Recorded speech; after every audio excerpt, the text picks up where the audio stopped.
Welcome to the Bear Pit Pod. We're back. We've missed a few. 2 weeks we've missed now. Better take that off.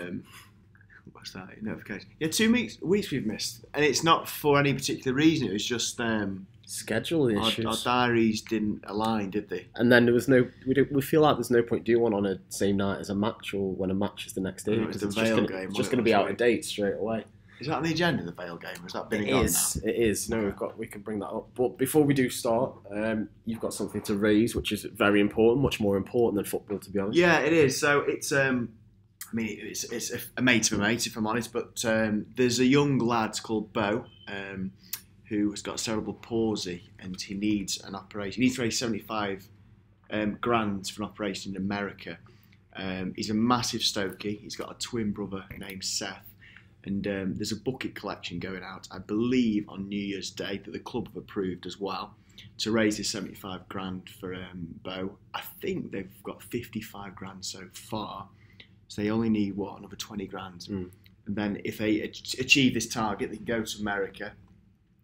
This operation can take place on little Bo, who I believe 6 now, and if successful, he will be able to walk unassisted. Which is phenomenal. A result. Yeah, to put it politely, put it bluntly, yeah, it's a massive result. And like I say, he's got a twin brother, Seth, who he wants to walk with and run with and play football with and all the rest of it. And that is their target and stuff. So if you are going to the game on New Year's Day, which I think is Bristol City, keep an eye out for the bucket collection that's going about for little Bo. And if you could donate, that would be lovely. And we could probably there's a really great little YouTube video of Bo's story, which hopefully we can post. Yeah, we'll whack that on the page. Click on that, have a look at it. It's a really touching story, and I challenge anyone not to donate when they watch this story about little Bo. And it's a great cause, but check it out and keep an eye out for these buckets on New Year's Day versus Bristol City. Yeah, so get donating on everyone who's going to be at the ground for Bristol City, and if not, like I say, we'll put the video up on the page somewhere with a link for those who want. It's a great little video. It's a sad little video, but it's a really good cause. And, give generously. It is Christmas time. Exactly. Exactly. But going back to the football, as we said, we missed a few things whilst we've been away, and I think the main one, even though it's not really affecting the first team at all, was the Checker trade madness. Dear me. Madness. You know what? I feel relieved. I had a ticket for that. And I had to leave work because I live and work in London, so I would have had to have left work at 3:30 in the afternoon. Driven 4 hours for under 23 game, and all day I was battling with this. Like, do I have to go for the drama of asking my boss, can I leave early first of all, which is a bit of a pain. You never want to do that. For an under 23 game, I was like, but it is Vale. It's been 16 years. Last minute I said, nah, it's not worth it. It's too much effort for an under 23 youth game or 21 game, whatever it was. Gave the ticket to my dad, and I have to say that's probably one of the best decisions I made for a long time. Yeah, the day was a washout from start to finish for Stoke. I mean, I suppose it's what you want from a game, isn't it? There's those people who love to go for that bit of atmosphere and rivalry, even though it did get a bit out of hand. I did want to go for that, and the game was almost a byproduct of playing Vale. I was looking forward to going back to Vale Park. It's been 16 years or something, and I was looking forward to that. Just to be in the ground, but obviously it went tits up in every way possible. Massively. The performance, the results. Toilet smashed up. The urinals. Tits up. Obviously we lost the game 4-0, and yeah. I think that is a sign of that our academy is really not up to much. I mean, I don't know what that means in the context of you know what I mean? I don't know if 4-0, it's obviously shit, but I don't know, it is on under 21s, it's Vale's first team at their League 2. Is that bad in the scheme? I don't know. It's not great. Obviously. I'd expected to. I watched the game, watched all of it on the Stoke City Plus, which worked for once. Yeah, that was. Yeah. I went for that instead. And the atmosphere looked brilliant. It was absolutely bouncing. But I just watched a lot of our youth players and so many wrong decisions. So many. I think a lot of them looked out of place. Yeah. I just don't think our academy's up to much. I really, really don't. I think Tom Edwards is a good showing of something from it recently, but after that, I'm struggling. I know, and I'm struggling to find one. We look neat enough on the ball, but I mean, the cliche men against boys has never looked so fitting and never been more apt in that particular game. It really was men against boys. We look technically on their level, maybe even better, but football that's a fraction of what you need in English football. And we got steamrolled. Yeah, got battered. Less said about it, the better. Yeah. Yeah, what it was an embarrassment, right? The whole thing. We would every single kind of social media group, football group. Oh yeah, in the world, on this images of us. I've just remembered this because you just read about the social media. Shout out to whoever tried to pull off that we were giving out song sheets at Tunstall Station. What the fuck was that about? I mean, we were here. Well, not here, not in this studio, but we were in London. I didn't know that was for ages. I saw you tagged me in a tweet or something, and I saw the song sheets and I thought, surely Stokey's not done that. And then I saw eventually that they put out the bear pit on the top of the sheet and stuff. I mean, I like to think no Stokey fell for that, but I'll say this: if you ever come to me and go, Craig, I'm thinking of doing some song sheets, I would be off. Bear pit would be no more. If I came to you saying that, I'd think I'd submit myself to a home straight away. Months, mate. We're done. Let's pack it in. But shout out to whichever Vale concocted that up, and I hope you enjoyed your 10-15 retweets from that, so to say. I do need to get a Stokey song sheet though. I do need to get one on your Christmas list because I forget the song sometimes, so that's reminding me. Yeah, get it on your. That's Christmas, a joke. Get it on your Christmas list. Going back to this weekend's game. What was it? Who was it? We beat Ipswich 2-0. I was forgetting. The first thing that probably came out of it was when the lineups were announced, and for the third week in a row or third match in a row, Bojan not on. It wasn't in the starting lineup. It wasn't even in the squad. I know. Is his time up? Oh yeah, I mean, back me up here, Al. Yeah. I've said this for a while. I think under Rowett he's done. I just got that sense in pre-season almost. It just was something wasn't sitting right there. I've heard many rumours from various sources that he doesn't train very well. Right. And you remember that thing Charlie said when he did 5 Live, where he slated Shaq about people on Instagram. That's it, yeah. They don't go out and train. But Charlie had him on the radio when criticising people like Shaqiri. Look what he's doing at Liverpool. Yeah. I think I know who might have been wrong in that argument. No. Well, yeah, we've done the Charlie Adam, but he did quote there's people that weren't training properly, but then we're going over and posting all sorts of stuff on social media. I'm not saying it is Bojan, but I'm starting to wonder if it. I think he was on about Chupo and Hesse with that one because he mentioned about running up and down the stairs, and that was Hesse. Was it? Yeah. Either way, I can't help but think that a player of that talent wouldn't be just dropped outright from the squad. There's got to be something going on in the background. I just think there has to be. Do you know what I mean? Yeah. I think Bojan, for all his faults, and he's got faults, and I'm not one of those super Bojan fans that think he should start every game, but I just think there's got to be more. This isn't... More to How many managers now, including those away from Stoke, have come to not play Bojan? Hughes, eventually. Lambert didn't want to know. Rowett didn't want to know. He's had spells at... He's been all over the place, and I forget half the teams he's been to now. He's been Germany, he's been Spain. The same thing is happening. And 5-6 managers can't be wrong. Can they? I don't know. No, maybe look at it that way. I mean, I'm not just going to blindly back him. I mean, even though I do think I watch some of these games, and I do think having Bojan in there would surely improve some of our attacking play and the way we move forward. I have to think and back myself that I think that he would no doubt improve us going forward with that style of play. Maybe Rowett sees something in him and doesn't think he does enough defensively. Maybe it's something like that, or doesn't work hard enough. I'm not too sure. But it's sad to see him just not even anywhere near the squad. As a favourite player of mine, I just find it a bit sad. I completely agree, and I really back up your notion that he's clearly talented, and the amount of times a game is called out for someone like Bojan or a creative number 10, I've lost count. And that just continues to lead me to the conclusion that something more is going on behind the scenes. Possibly. We've got this player. For him to be dropped from the squad. He did also appear on Gillan Blake's podcast, mentioned about how, when he was labelled the new Messi at Barcelona after scoring more goals than Messi did in La Masia, breaking all records, went on to win the Champions League and La Liga, and then he was out on loan to Milan. And he says about how he went there as the new Messi, and it was too much of a label and tag to live up to, and he was never given the chance to do it as himself. And he reiterated again how much he loves playing in England because there's not much media scrutiny and pressure as there was at big clubs like Barca and Milan. And again, saying about how much he loves it here and about how hard he's working for the Championship and wants to be a part of the team and play. I don't know, something is adding up. I know. I think I almost want Bojan to leave the club now because I'm almost getting frustrated by this mini narrative, this little side story. I really hate the bit where there's fans are going at each other because some are Bojan fans and some aren't.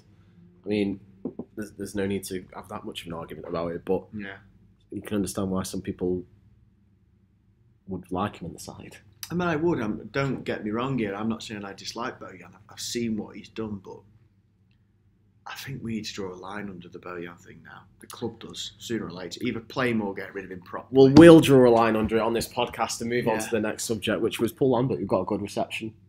I missed it. I didn't get into, I You never get the ground on time. No, I was. I was there at like 20 to 3, but I just...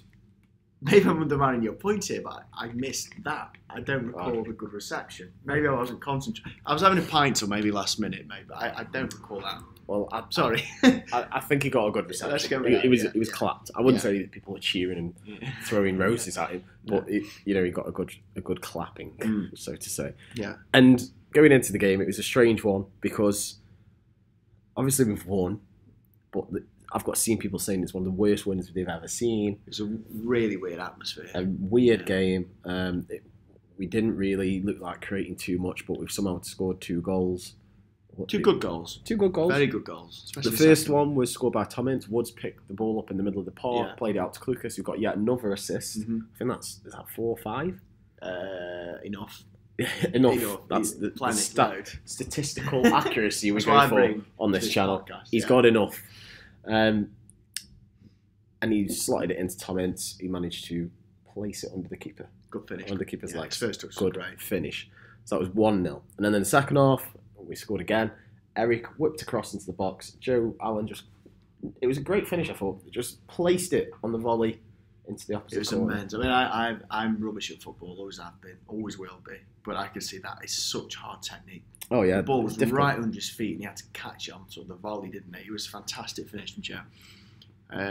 It's good goals. They had a couple of chances. I mean, I remember one shot that Butland saved quite easily. Kind of. I mean, when you win but play poorly, it's such a conflicting sort of feeling because you don't want to moan, you don't want to be negative because a win is a win. So I'm going to be briefly positive and say they had a little bit of the ball. They occasionally got behind us, but they caused us absolutely no problem. No issues. I'm going to go with that. I don't know if people disagree, but they really did. I'm not saying we were great by any means, but they were so poor. They are going down, I tell you. If this is their new manager bounce under Lambert. Yeah, they haven't had that. And they've not had that at all, as we kind of didn't as well. I think Ipswich are going one way. The worst team I've seen all year by an absolute mile. Seems like no one's having a Lambert bounce at the minute. But that was it. Another 3 points, clean sheet. Mm-hmm. Who was your best performers of the game? Best player by a country mile. I reckon this is my most convincing man of the match this season. I thought Ashley Williams was immense. I thought he was great. I really saw the footballer within him. Because obviously he's a big lad, he's a centre-back, he's all them things. But he was great on the ball. The amount of times he'd get the ball and bring it out. And maybe that's why Ipswich looked like so unthreatening because of Ashley Williams. Because he kept him at bay. I thought he was incredible. Really, I mean, that's maybe over the top for an average performance, but he was really, really good, Ashley Williams. Okay. Really best. Good. Anyone else up there within a shout, or are you putting him out there on a pedestal? I always like Berahino. I feel like I'm become snowblind with him. I've complimented him no matter what. I just think he's a good player. He had a good game. He had a shot which was really close to going on in the first half. He did well to get out the way for Tom Ince to score. He jumped over the ball. He did. I think Peters, he gets a lot of stick, but I thought he played well. I think he's a decent left back at this level. It's a great assist. I had to double check the replay to check he meant it. Yeah. But you always do with Eric's crosses. It seemed he did. He was obviously directing that way, it would appear, so that was good. I think Williams, Berahino, Peters was good. Klukas was solid. Tom Ince, of course. I mean, it was no lower than a 7 all over the pitch, really, without being spectacular, but then no higher than a 7. We'll put Williams in there, and then man of the match for Williams. Worst? You didn't have a good game? Probably, and I'm a big fan of him so far, but I thought Woods had his poorest game for Stoke. He was caught in possession so many times. He's really guilty of getting the ball. He wants to play, he wants to find that space to pick a pass rather than He's holding on to it a little bit too long. Yeah, he really was. But then I think Woods is a very, very good player, so he's probably let him off. Yeah, I'll let him off, but he won't great. We'll leave some harsh criticism for him. Yeah. So 8 unbeaten, a clean sheet again. 6 points off the playoffs now, sat in 10th. Are we improving? I don't know. I put this question out on the page the other day, and it was pretty much everyone's answer. I'm not quite sure. But you can't argue with the 8 unbeaten's nuts now. It's Birmingham at home was the last time, wasn't it? We've drawn a lot of games in that time. We've chucked away some decent leads in that time. I was going to say we've chucked away 3 points a couple of times in that. Really have. And Reading was an absolute kick in the bollocks. We really messed up there. QPR as well. Well, yeah. I mean, like, we've not lost in 8. That's not a coincidence. I know we've not played great, but you can't go undefeated in 8 league games. Derby was a result. Have we done a podcast since Derby? No, we haven't. We haven't mentioned that. That was such a performance. Performance of the last 18 months, I think. It was incredible. I'm going to go with a hesitant yes. We're improving. Because the stats suggest we are. Mm-hmm. But it's a snail's pace. Yeah. We're improving on paper. We just can't see it, really. Yeah. I mean, there's... I would say that game of the weekend was so strange because we've won, but it's not great to watch. No. Which apparently is Rowett. It happens with Rowett's teams. That's apparently what he does. I don't know. But they were there for the taking. I really think with the right structure, formation, management, we could have absolutely taken them to cleaners. But Rowett, I think Rowett, it's difficult to obviously confirm this sort of thing. Like, you can't have a thing with Rowett and the team said sit or don't push here or there or whatever. But it. Yeah, I think it might come with another set of wins or another couple of wins, but I think they might have just said, right, we'll shut up shop and take this. Here. I think so, and it's frustrating to think that because I think a good 3-4-5-0 victory would really give us something to shout about. It would get the fans on board, and even now, halfway through the season, I'm still detecting this real angst and tension between the fans and players. Yeah, they're playing under this pressure. You can tell, and I think Joe Allen, when he scored, did a little hush thing to move an end because I've seen anyway. Apparently, because there was a boo with a pass going backwards, but it eventually led to the goal. Yeah, and then I think I've heard as well that Rowett and Peters had a little bit of a thing with the stand behind them as well. I don't know. That pressure's still sitting there. I think away from home. Here's my answer, Al. Yep. My elongated answer. Away, we're looking very, very composed and good, and I think we look a force away. I really do.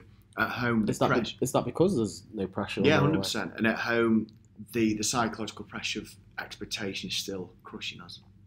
Fair. Good sentence, that. Yeah, great that. Get that on my summary. Get that on an Instagram caption. Yeah, there we go. That's what I think's going on about. Okay, we'll look at it like that. And sorry to interrupt. That's why I think battering Ipswich 3-4-5 would have really got the fans on board. And I think there's an opportunity there missed. Okay. At the end. Right, done. Okay.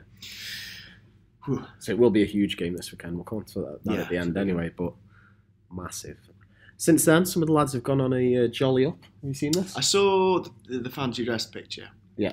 Who's the granddad? That's my question. I think it's Shawcross. I think he's taking the piss with his bad back. Probably, yeah. I think that's what it is. Is this their Christmas do? Fancy dress? Christmas do, but there's only 6 or 7 of them on it. That's worrying. Don't know where the rest of them went. I actually think that's quite worrying, that. I mean, there's always been cliques. I mean, there's the golf clique, usually, which was Glenn Johnson, your Whelan. Half of them have gone now. But there was your golf clique. Butland was in that. Butland didn't go to Dublin. It used to have, your Boney was in one gang. They had, Diouf was in the other. They used to have cliques. They always had cliques, but this one was Joe Allen, Charlie Adam, Ashley Williams. I think Lucas was there. Joe Allen. Joe Allen dressed as Jesus. I saw that. Was spot on. Did he have a wig? Or was that just he had a wig. He had a wig. He didn't need one. Not really. And Charlie Adam dressed as Mrs. Brown Boys, which, if anything, can just compound how much of a man I really don't get on with, because that is a terrible TV show. It is a shit. I'll give you that. It is awful. If that's his sense of humour, yeah, that is awful. But yeah, they went a little bit piss up. I don't think Rowett wasn't invited by the looks of it. Obviously, no. I don't think this was your point going into this little bit. But when you listed off their names there, we have got some good personalities at the club. I do think with the right management, the right attitude, promotion is there for us, but we're just not grasping the nettle at the moment. You say Charlie Adam. Ignore Charlie for your sake. I bet he's quite good. It was his birthday yesterday. Was it? Or the day before? How old is he? 50? Didn't wish him happy birthday on the page. I love Charlie. I do like Charlie. He's getting on. He'll be gone in January. Thank God. He'd be going Rangers. I'd like to think the Rangers or somewhere. Yeah. Somewhere in Scotland. Maybe is it Dundee though? Might even get a transfer to TalkSport. You never know with the rate his career's going. It's a shit station. There's also been I'm not linking this back to a Stoke player in any way, but James McLean's had to clear up on his Instagram that he says he's in no way related to it. But there was also a story that came out this morning or yesterday about an Irish footballer's raped a girl in Dublin this weekend. Right. And he's had to deny it on his Instagram story. Imagine it comes to that. You're that kind of infamous that you have to come out and say, I didn't rape somebody. I mean, I don't know. To be fair, we had someone tweet it into the page a couple of hours ago saying, what's James McLean clearing up that he's not involved in any way, shape or form? And I was like, it must be that alcohol. James McLean's had some bad press and it's a very contentious point and all the rest of it. And it's easy to connect them to it because they've been plastering all over Instagram. They're in Dublin. Kind of, but bloody hell. Yeah, I mean, if that's the life he leads where he feels pressurised enough that he has to deny that, even though there's no potential link, that's quite a depressing thought. Do you know what I mean? It's just a bit. If you saw that and thought, right, best deny this. Yeah, well, we did anyway. Yeah. Another story, Barcelona official account yesterday asked if Messi could do it on a cold, wet and windy night at Stoke. We've done this. I think they're doing it a bit tongue-in-cheek, but, you know. I'm annoyed they didn't at Stoke City to make it official. Do you know what? I say favourite still, it's like now on Twitter, isn't it? I liked someone's tweet the other day. I think it was Tom Hammersley. The Stoke City Twitter account, nowhere in sight to interact with it. Oh, did they not? Banter back. Come on, lads, the biggest club in the world has just tweeted you about Lionel Messi. Give a little cheeky jib back or something. Nothing. From knowing your line of work in social media, you would have been all that. I retweeted it straight away and I said, at the minute, Angal can do it, so I think Messi might be all right. Yeah. But yeah, nothing. Nowhere in sight from the official Stoke City account. So whatever the social media team are doing, it's not good. That's an opportunity, man. I mean, I'm not saying we would have got like a friendly out of it, but you never know. You never know. Maybe a cheeky loan signing. Well, yeah, that was a few people's comments. Send him on loan. Sticking with the sort of Barcelona theme, last week it was 3 years since we beat Man City 2-0 at home when we were dubbed Stoke Alona. That and Liverpool are probably the peak of our Premiership era. That's the two performances. Such a shame where we are now. It's painful. We should have done them 3-4. It should have been way more. 5. Yeah, it should have been 5 or 6. That game. And we really, really should. Great game. That was what? 24th? No, a bit longer than that. It was Christmas time. 3 years ago. Is that right? Yeah. Shit. Yeah. Still. Yeah. Mad. I'm trying to think of a positive to come back from that. There isn't one. We've still got Bojan. So if you can do that against Man City, why aren't we playing it? That was such a good performance, wasn't it? Yeah. We absolutely tore him a new one. Let's move on then from the depressing stuff and get onto the questions, which usually can be a bit more depressing. Jake Hull, is Die Hard a Christmas film? Yes. He wears a Santa costume in it. This is often a point at this time of year, isn't it? Yeah, why not? It's gotta be. Just to mix it up. I had with the wife, I had to watch a load of Christmas films on Sunday. By the end, I was a bit like, ugh. Which? Love Actually. Oh, God, yeah. The Holiday. Oh. And then one called Deck the Halls with Danny DeVito. Oh, God. You've got a stinker there. Yeah, I drifted off a few times. I managed to get out of it most of the time. And I suggest, if she says, like, let's watch a Christmas film, I say Die Hard. She says, no, I go, Wallace and Gromit. It's like, no. It's like, well, they're the only ones I'm watching. Home Alone at a push. Home Alone, I'm going to see that next Saturday, this thing. Anyway, but I think I've heard a few, I think it's mostly blokes here, are pushing The Godfather, the first one's a Christmas film.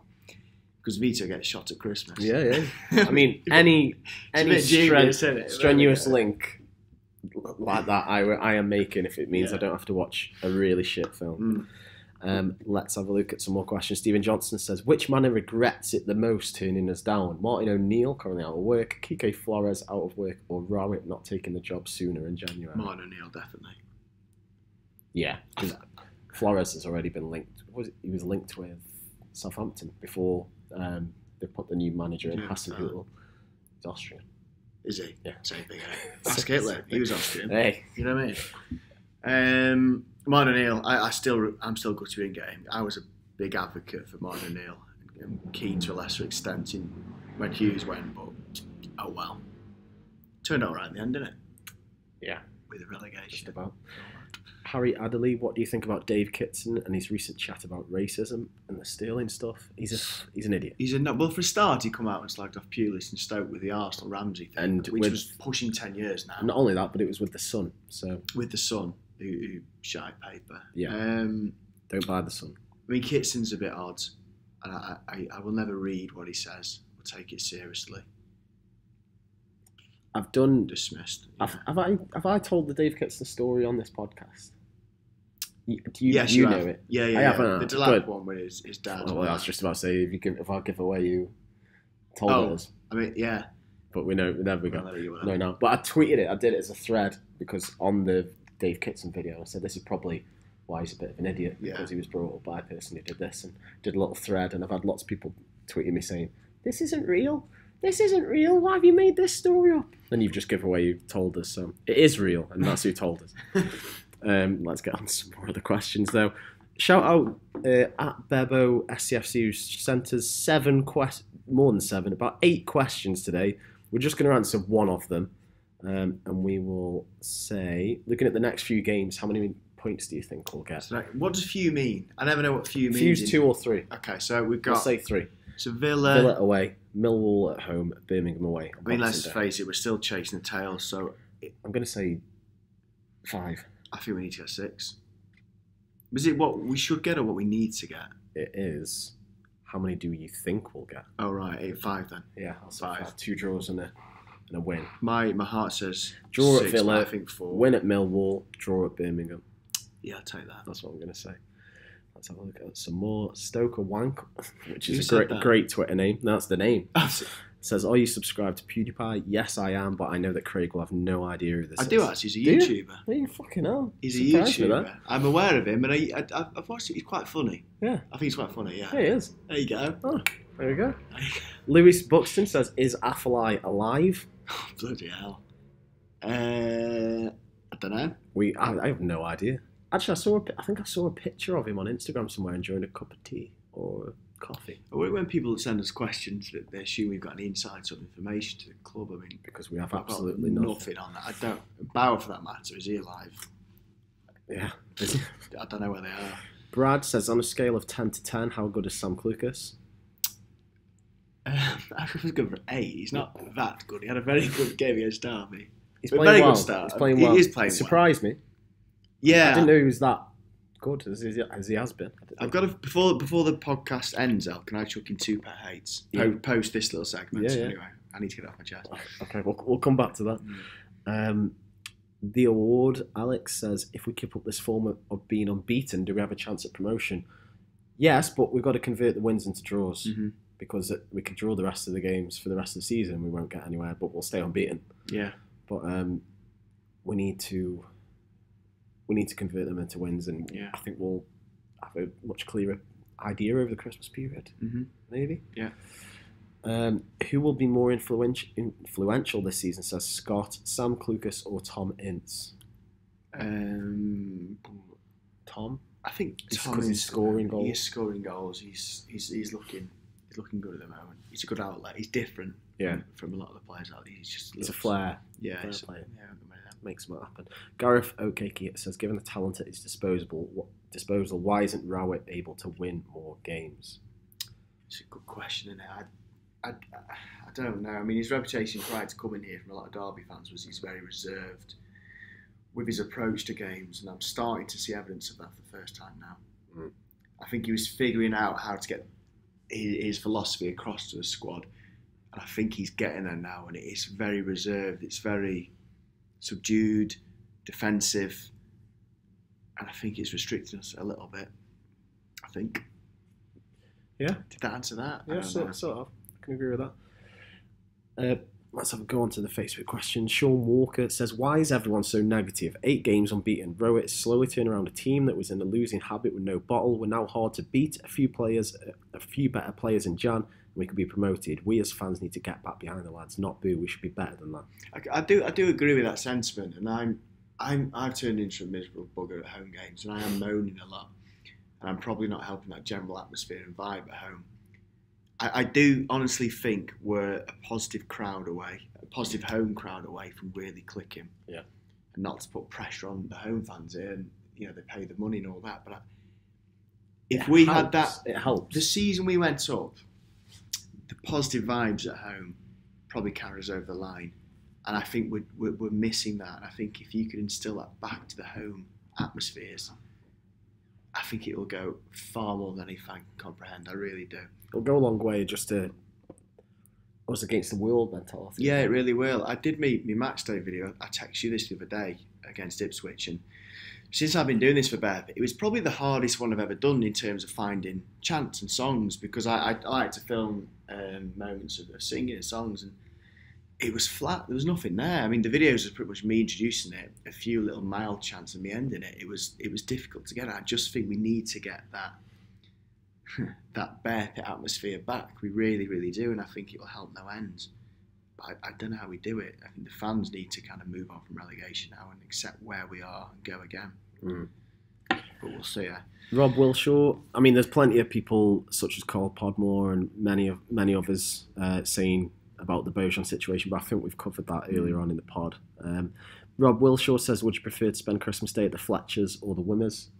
And I have to echo Mark Hammond's comment below and say the Wimmers, because surely there's a massive Christmas dinner waiting there. Yeah, maybe. But personality, well, I don't. Yeah, I'll go with that, because I've got no reason to suggest anything else. Yeah, go with that. A lot of people, Miles Schaefer and a couple of others are saying, do we have a clear idea as to what kind of football Rowett even wants to play? I think the picture is becoming clearer. Yeah? I think it's getting there? Yeah, with every game that passes, it's becoming clearer what we're, or rather Rowett's aiming to achieve. That sort of sit on it, sit back, get the goal. Bit Pulis-esque, really. Mm-hmm. Agree with that. Chloe Chadwick says an interesting one, which is, would be a good idea to have an evening with Gary Rowett at the stadium one night. Could this be a possibility? Would it be something the fans put their questions to him? We did this. They did this earlier in the year, but on the radio. They did on Radio Stoke. Did it on Radio Stoke, where people had the chance to, and it was quite open. It was quite, any question sort of went at the time. I mean, I'm not sure if that interview stowed anywhere, but go and have a look at that, Chloe. It was really interesting. It was an interesting interview. And it planted the first seeds of the Bojan thing for me, because I remember they did a word association game with him, and one of them was fan favourite, and he went bang Bojan, like that, and I detected just a hint of like disdain, a hint of like annoyance that he's got this sort of reputation. Maybe I'm making that up, but I remember hearing that. Matt Bennett says, if we don't get promoted this season, will it be seen as a failure? And if we don't get promoted, are there any positives? It will be seen as a failure because our own chairman said it'll be a failure. Yeah, exactly. And I think invested. It'll be a disaster if we don't get the top six. If we get top six and don't go up, it's a failure. If we don't get top six, it's an absolute disastrous season. Agreed. I think it's promotion or bust. We have to get top six. Promotion or bust. I'll go on to the Instagram questions now. If you're not already following us, TBPTV. Let's have a look. Tom Will says, do you agree with all the negativity? We won on Saturday and all I heard was moaning. I mean, we sort of covered that, but it does help just to lay off the team a little bit. Yeah, it does. I mean, I'm going to conclude with that, yeah. I think we should. Oliver Jones has an interesting one. What's your most annoying thing about match days? Mine's still the no cash points or no paying on card. I think mine, it was similar to yours actually, and indirectly related is getting a beer at our time. It's just not worth it. By the time you fight for the queues, get your beer, you've got 5 minutes to get for a pint, which is just not nice. Ridiculous. Yeah, it'll forever be that. Mr. Tambo Mambo says, in their prime, Hoof or Shawcross? I always think Hoof was a better player. Yeah, definitely. I agree with that. I think that Hoof had that nasty streak in him. Yeah, he did. And I like that. Yeah, I did. Shawcross has a tiny bit. Yeah. Not as hair grabbing and ball whacking as Hoof has. Ed I can't say it. Ed WSR. Will Butland leave in Jan? And if he does, do we need to sign a new first choice keeper, or will Federici do? If Butland goes, we need to sign a new 100%. Keeper. That'd be a mini disaster because we haven't got the time to focus on getting a new keeper, and we need outfield players. And that'd be so annoying because it would really divert the attention of the recruitment guys. We need players. I honestly don't think he's going. I can't see a destination for him, and not for 50 million, which we're asking for apparently. Yeah. I can't see a team that needs a goalkeeper desperately. No, I agree. I think Butler's with us for the summer, and then we'll see. Yeah, agreed. Joe Rich says, if previous Stoke managers were James Bond villains, who would be who? Boskamp, Blofeld. I don't know enough about I don't know enough about James Bond. Boskamp, Blofeld. Trying to think of some other villains. Pulis, who would he be? I can't think of anyone who. I mean, he was hated by a lot of kind of. I know in one Bond film, I can't remember his name, but there is one person with like rim glasses and a little bit Weasley. Should I say? I don't know. That's who I'd probably put Pulis as. Right. Mark Hughes. I can't think. And then Rowett. There is someone who looks like Rowett, like the handsome man. Is he handsome, Rowett? Yeah, some women like him. Do they? Yeah, I think so. I hope I haven't just made that up and I'm saying that Rowett's handsome of my own accord. I'm speaking for all the women there. If there is any women listening, can you confirm? Thank you. I think that is about it. I mean, there's so many people sending in questions, but we've answered them in some way, shape or form already. So thank you very much for your questions. Favourite of the week? Oh God, I've forgotten. I like the oatcake eater. Gaz. I forget what it was now, but I remember being enthused by it. So, yeah. Enthused by it? Jesus Christ, Craig. Yeah. That was the one about giving the talent is disposable. Why isn't Rowett able to win? I think it's a simple question, but it's a decent one. Yeah. Well, he's answered it enough. So lastly, this weekend, Aston Villa away from home. We're better away from home. Massive game. I go into that with far more optimism. Villa are in some great form since they've changed the manager. They've now got Dean Smith at the helm. John Terry obviously as assistant, and they've perked up a bit, so to say. They've started to. I'm going to go and get their actual form. I think it's all there for us. They're going to see us at home. It's not a derby as such, but it's a mini derby-ish thing. Midlands thing. They'll want to come, put up a good performance. They'll go for it. They'll attack. They'll be open. We will sit and do what Rowett does best away from home. I think we'll nick it. You think we'll nick it? I do. I think we'll nick it. Yeah. So they're unbeaten. Jesus Christ. They're unbeaten in 6. They've had 4 wins and 2 draws in that time. Obviously, the 5-5 against Forest, memorable one. Drew with West Brom 2-2 last. In that time, they've beaten Middlesbrough, Birmingham, Derby. Some of the front runners. Bolton, the first game I think of Dean Smith's start, and then it's us. So it's good. It's a massive game. They will do it. We'll do it. I think we'll do it. Yeah. Must win, Craig. No, not quite. But we, as I said a million times, don't lose. We need to get a bloody move on. Let's catch up, don't we? We do. Right, and that is the Bear Pit Pod. Make sure to give us I've got my pet hates as well. Oh shit! So quickly. This is. I completely overlooked somebody for the worst performance. This relates the Ipswich game. Afobe. Yeah. Rubbish. Crap. For God's sake, put Berahino up front. He's by far our best hold-up player. Afobe cannot hold the ball up, and I'm tearing my hair out that he keeps persisting with Afobe as the central striker. It is driving me up the wall, Al. Doing your head. I needed to vent there. There you go. Sorry. Did you have another one?